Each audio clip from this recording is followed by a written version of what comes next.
Shoots and Scores Hockey Talk is back, and with another episode. I am John. I'm Mike. I'm Chris. All right, guys, don't sound so enthusiastic. Let's go.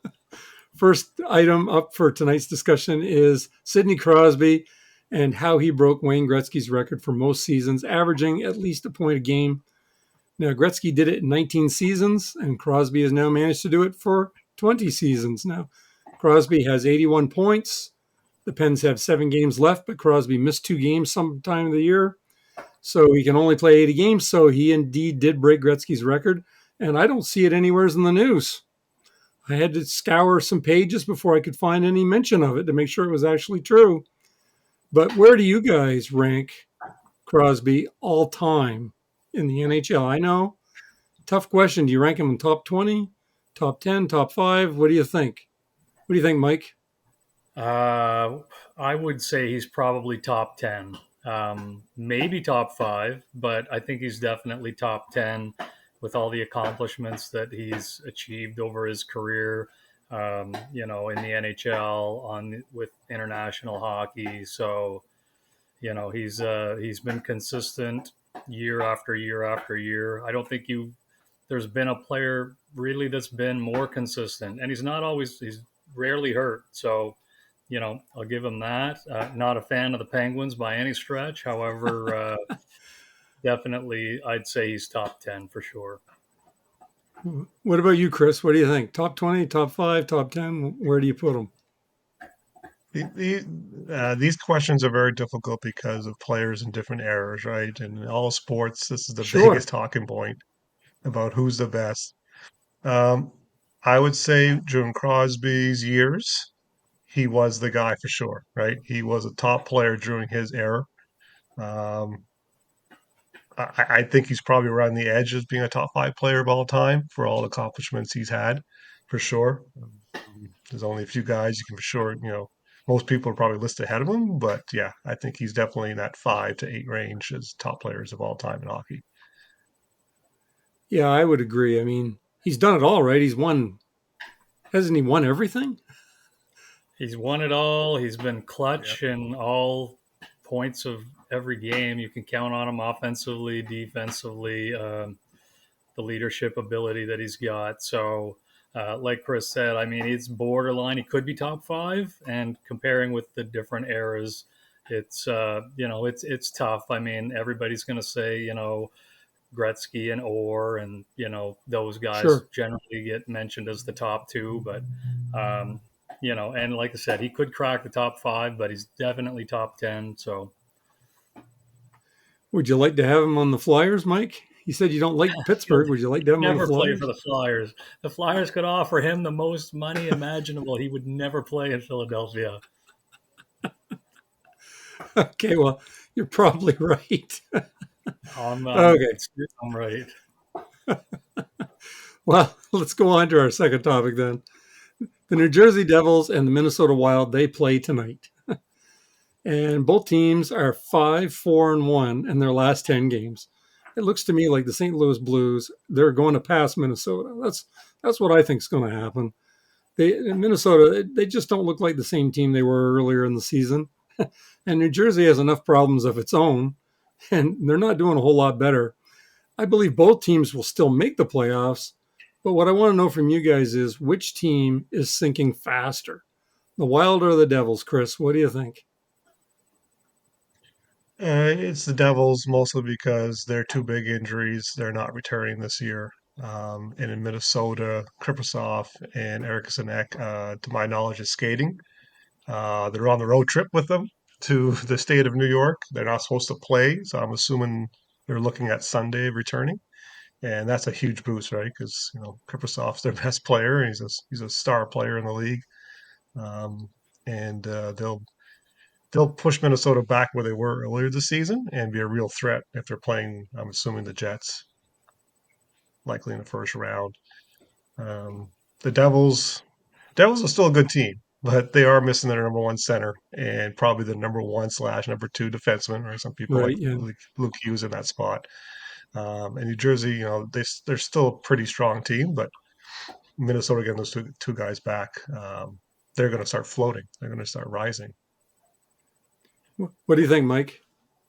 Yeah, I agree with that. New Jersey has been basically treading water since Hughes and Hamilton got hurt. So that's definitely taken a little bit of the wind out of their sails. Not to mention the goaltending's been a little bit inconsistent. Markstrom, he was hurt for a stretch, and he's been a little bit on and off since he's been back.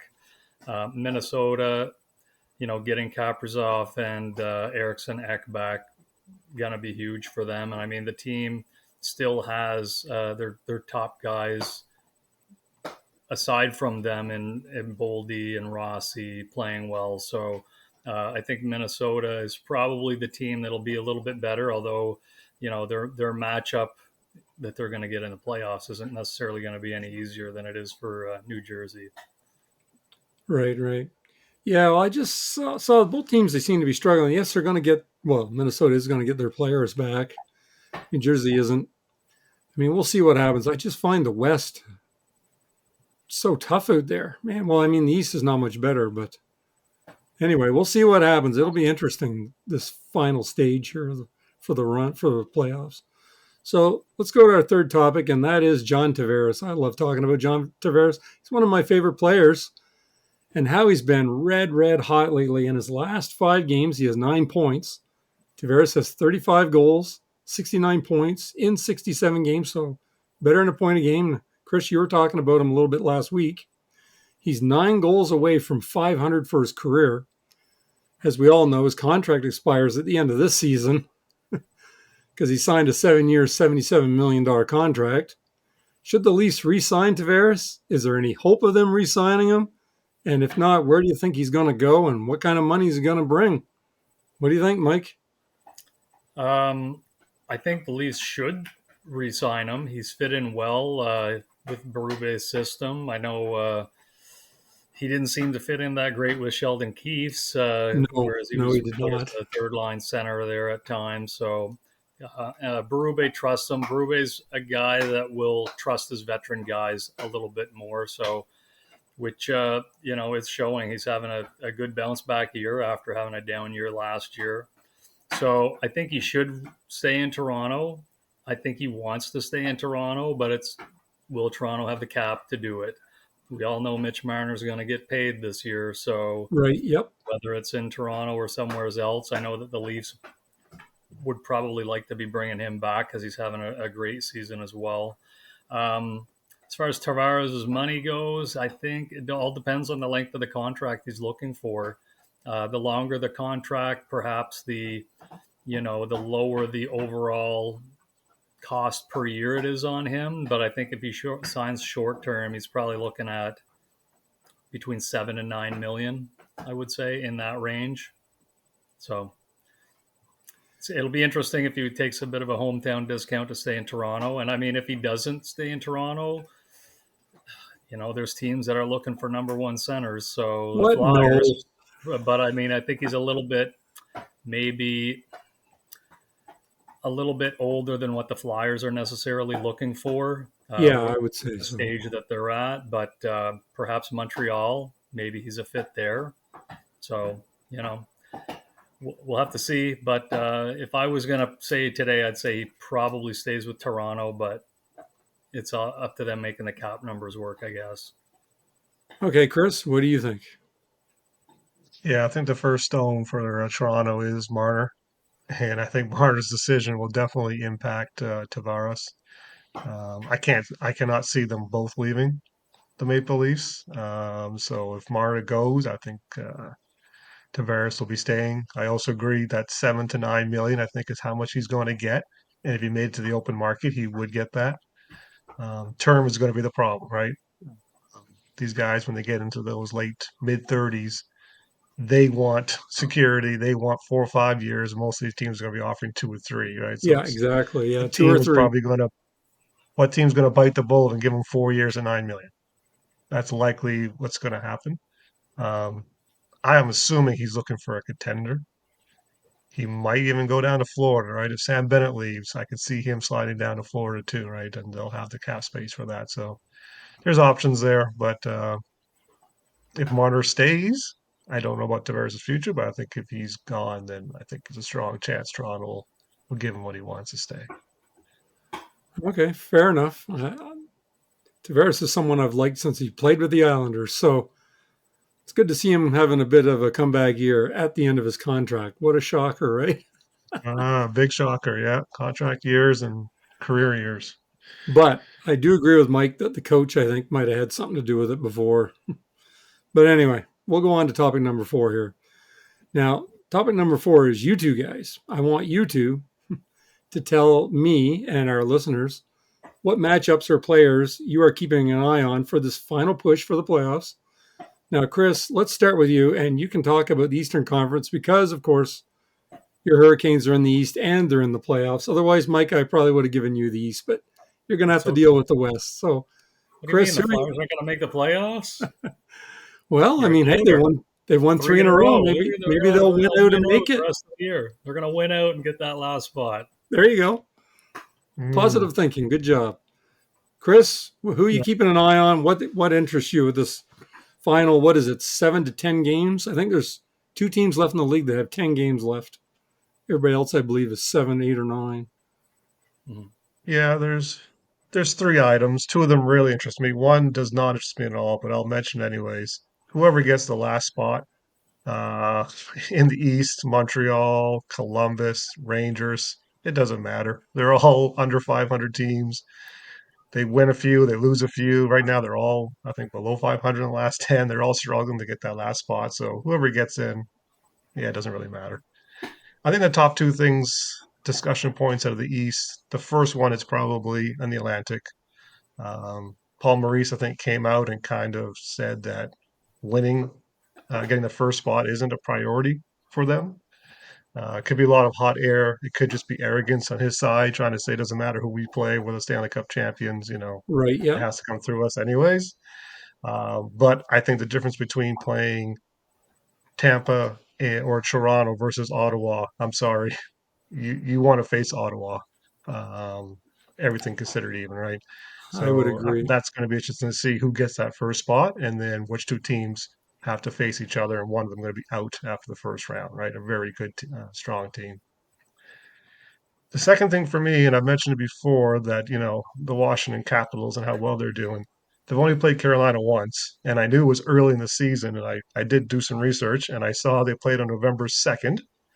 Both teams were 7-2 at the time, so Washington was already, doing well. And Carolina beat them and outshot them 2-1.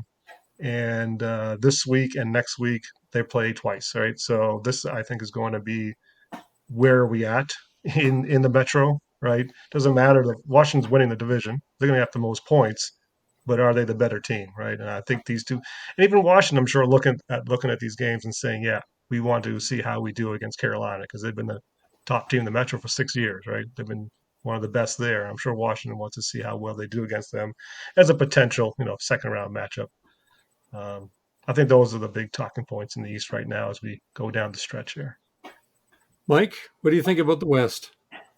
Well, I'm looking at a couple of matchups, and and it's more so the playoff games that'll be between the second and third place teams in each division. So with the Dallas Stars and the Colorado Avalanche, that's going to be, geez, it's going to be a battle. I mean, Colorado's been super hot. Dallas has been super hot. Um, if I'm picking today, I go with Dallas, but Colorado with the way they've been playing lately, plus they're getting Landeskog back. Apparently, it looks like he's been practicing all out, playing first line power play in the practice. So maybe we'll see him the last few games of the season, see where he slots in and how that does. I think Colorado's got a little bit more of a physical team than Dallas does, so that's going to be interesting to see how the physical play comes about in that series. Um, as far as goaltending goes, got to give the edge to Dallas. However, Blackwood's played really well, and I think it's more of how the team plays that affect his numbers. So, and I mean, the team's been on fire. So, On the other side, you got LA and Edmonton. So you got McDavid's out. Draisaitl just came back.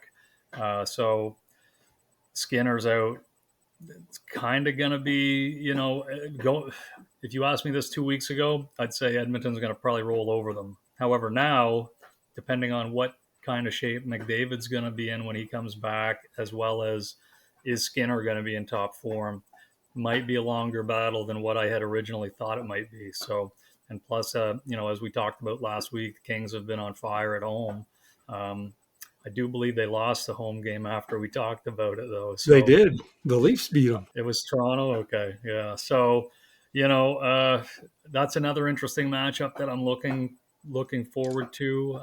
As far as the other matchups, I think St. Louis, they could really surprise some people with the way they've been playing. And they're going to play Jimmy Snuggerud, their college guy, just signed with the team there this past week. He's going to play tonight.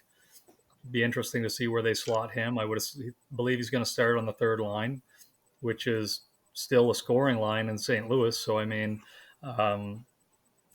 St. Louis could surprise. I won't count them out. A month ago, I wouldn't have given them a shot, probably at making the playoffs. But now they've got the potential, I think, to maybe knock one of these top seeds off with the way they've been playing. So we shall see. They are smoking hot. There's no doubt about that. Winning all these 1-goal games too, I notice. Yeah, Which doesn't and hurt. I mean, playing with confidence. They're getting production out of all of their lines. Montgomery's really turned the team around. So, so they've really taken the ball and ran with it, especially since the big tournament there, the First Nation with a lost my track there. Four Nations Cup. Four Nations Cup. Yeah, and speaking of Montgomery, and something that I noticed today. Oh, geez, I'll get myself straight here in a second. Something I noticed today from the East was Boston. I know they're not in the playoffs, but they've sunk to second last in the conference. Wow. Like I wouldn't. It doesn't surprise me that much that they didn't make the playoffs this year. I didn't think they were going to do it last year, and somehow they managed to do it. But to sink to second last in the conference, pretty shocking. I was really shocked. I think part of what hurt them is, when they traded Ullmark, they lost that kind of 1-2 punch between Swayman and Ullmark, and they relied a lot more on Swayman this year. And I don't know if he's capable of being a guy that's going to start 50-something games. Right. They had a we good see that happen system. a lot. Yeah, they had a good system, like rotating the two last year, and it worked for them. And then, and I'm not saying that's the whole reason why they're, not doing well this year, but I definitely think that played a part in it. Okay, I want to go on to the next topic now. I know you guys never got this question. It's something that I wanted to put in here, and that is the Florida Panthers defenseman, Niko Mikkola. He's been fined $5,000 for unsportsmanlike conduct on Sunday, March the 30th. Why? Well, he shot the puck at 19:58 of the third period down the other end of the ice, nearly hitting a player. Is $5,000, 2-minute penalty, and a 10-minute misconduct enough? What do you think, Chris? Because that's what he got. $5,000, a 2-minute penalty, a 10-minute misconduct, and that's what he got. What do you think? So that sounds like enough for me. Yeah, that should be sufficient for what occurred there. It's went over the line a little bit, but I think that's enough. What do you think, Mike? Yeah, I agree. I mean, it's pretty difficult to suspend a guy or anything like that for what he did, because technically the game is still on, and if he's shooting it at the net, which is debatable considering what the score was at the time and how much time was left on the clock. So I saw it happen. So right. So I mean, he could always pose that argument that he was trying to hit the net, but we all know it looked a little bit, a little off the wall there. So I'm not surprised that he got what he got, and I think it's exactly what they were going to do. I didn't know if he would get fined as much as he did, but at least the NHL puts it out there that that type of thing won't be tolerated. So I've got no issues with it. $5,000 is the maximum that he could be fined Yeah, for. well, that's it. But That's what peanuts. surprised me, it's not surprising to me that that's all he got. What's surprising to me is that he got anything. Mhm. I mean, the game was still going on. I'm kind of surprised. I It's checked into probably more of this an optics. Yeah. and other fines that have occurred because there was one that happened last year for the same thing, but the period had expired. It was at the end of the game. This was not at the end of the game, so I was like, geez. But like you said, I guess just the NHL trying to send a message, hey, you don't need to be doing this, right? So anyway, I just thought it was interesting, and I wanted to add that. Yeah, I'm not sure. I know I heard some commentary on it. I can't remember if they said that something had occurred in the game prior to involving him, and maybe that's why he did it. So that perhaps that's the reason why they fined him. I can't remember exactly. I know there was some talk, and I was kind of paying attention and not paying attention when they were talking about it. So Yeah, well, you were doing research for oh, Who Shoots and absolutely, of Scores Hockey Talk, obviously. So I mean, course it I makes was. sense. Okay, so let's go on to the hockey profits segment, where you two, I say, are the hockey prophets, even though Mike's been having a rut. He's in a rut lately with some of Oh, the things geez, he's been it's like saying. I'm cursing the anything that I say. Basically, doing it's Last the week, opposite is happening. Mike said that he thought the Flyers would win 3 out of their last 9 games, and then they go and win 3 in a row. Well, it could be their So, only three, but we'll see. Let's hope not. They still have a uh, game against Montreal, so we want to get uh, that one too. all right. Well, I got my timer here, so we'll go on to Chris for number 1. Are you ready, Chris? All Yes. right. Number 1. Which Carolina player will end the season with the most goals? Aho, who has 28, or Jarvis, who has 29? Jarvis. He shoots the puck more. Aho is always looking to pass first, shoot second. So he'll Jarvis will get more opportunities. And like my boy says, he thinks that Jarvis is an empty net merchant. So I'm sure there'll be some opportunities for some empty nets too. Okay. Number 2, Mike. Jack Eichel has 93 points and 9 games left. He has a career high, easy. How many points do you think this guy's going to end with at the end of the season? Is he going to get 100, Mike? I think he's going to crack 100. I mean, the team isn't really slowing down. He's out there, number one power play, getting tons of opportunities. That's Um, true. Yeah. he's going to crack 100 unless they sit him out the last game or two. Who knows? Because I know that the teams once they kind of solidify their playoff spot, they tend to sit some guys. However, I think if he's near 100, I think they're going to have him play to get the 100 points. So yes, I think he's going to break 100. Okay. Number 3, Chris. Now, I saved this question for Chris on purpose. If Hmm. Montreal plays Washington in the first round, Chris, Hmm. could Montreal upset the Capitals? You hate the Capitals. They're overperforming. Is it possible? Everything's possible in hockey. We've seen it way too often historically that, anybody can beat anybody. It's all about matchups, points. What you did in the regular season doesn't matter. It's how well you match up, right? Now, in saying that, I would think Washington would have a little bit more to beat Montreal. Like we talked before, Montreal doesn't really have a lot of scoring depth. Goaltending is iffy. Defense is iffy at best. So I'm sure Washington would be a heavy favorite, but again, anything can happen when it comes playoff time. Okay. All right. Number 4, Mike. Would the Jets rather play the Blues or the Wild? Or perhaps it just doesn't matter. What do you think? If I'm the Winnipeg Jets, I would prefer to play the Wild. I wouldn't want to be the team facing St. Louis with the role that they're on. So um, I tell you, these top teams, whoever's playing St. Louis, they better be ready because Mhm. they're they've got they've got all those lines running and they're physical. Um, you know, kind of reminds me to a lesser extent of the Florida Panthers last year. where Florida had these physical guys on each line, and Yep. you know they were just dismantling teams with how they played. And St. Louis kind of is standing out a little bit, almost on that same pattern. So yeah, I'd be worried for whoever gets the St. Louis Blues. All right. Number 5, Chris. How many teams in the playoffs do you think could actually win the Stanley Cup? 2, 3, 4, 5, 6. What do you say? Let's see. 1, 2, 3, 4, 5, 6, 7, 7 or 8.